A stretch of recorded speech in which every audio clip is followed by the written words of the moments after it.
Hey guys, Tate here. In this video, I'm going to give a little tutorial on how to go from crow to handstand. So crow to handstand was the first press that I learned. I find it, not for my body and for some bodies, it's the easiest press for people to get, because for one, your feet are already lifted, so you're not going all the way from the ground all the way up. But two, you can also keep everything compact so your center of gravity is a little bit lower. The couple things with the crow to handstand that happens is when we press down, just like in our crow, our elbows want to go out. And it's especially true when we start to press down to lift the hips up. Our elbows want to turn, they want to bend a little bit. So a couple things that can help with that is a strap here. With the strap, you'll want to take it shoulder width distance or slightly narrower. And the reason why we want it slightly narrower is because then it doesn't allow our elbows to flare out. And when our elbows flare out, the key component to stabilizing yourself in a handstand or an arm balance, the lats and the serratus on the side body, it's really hard when the elbow's out here to engage them to keep the elbows in. So when the elbows are in, we can continue to squeeze and stabilize ourselves, the serratus and the lats on the side body. So that's why we want the strap to be no wider than shoulder width distance. Again, maybe slightly narrower. Here, that's still a little bit wide, so let me bring it in a little bit closer. But as you can see, when I'm setting up my arms in my plank or my crow pose, I can't get my elbows to bend wide. So I can still hug my serratus and my lats in, I can still keep them fired up.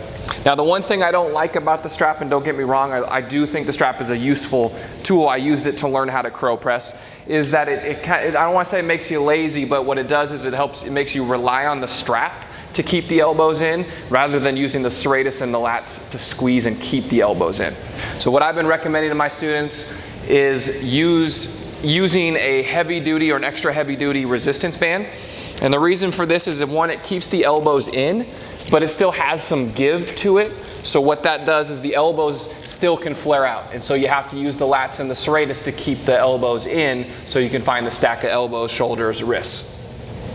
Now I'm not going to use the strap for the demo or the tutorial, but if you want to use a strap, again, I learned how to press first with the strap and then I took it off. Another key component is people try to extend their legs up before their hips are stacked over the shoulders, before the knees are stacked over the hips.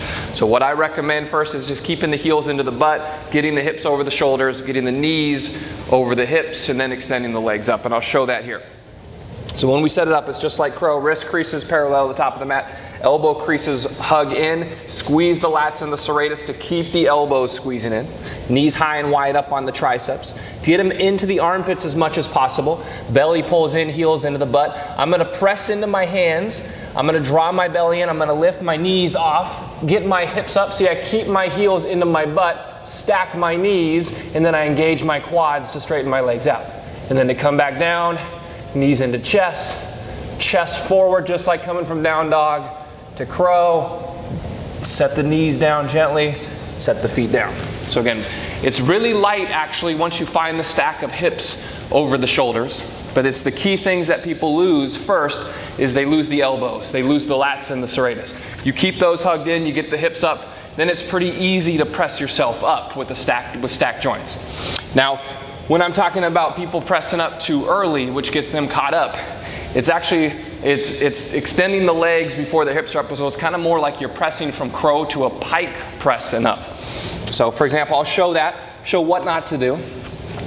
So when I'm here, what you see a lot is people coming here, they bring the heels into the butt, which is good, but then when their hips are here, they start extending the legs, and with the legs extended, they go backwards, which makes it a lot more difficult because you're trying to carry all this weight here instead of straight up and down, okay?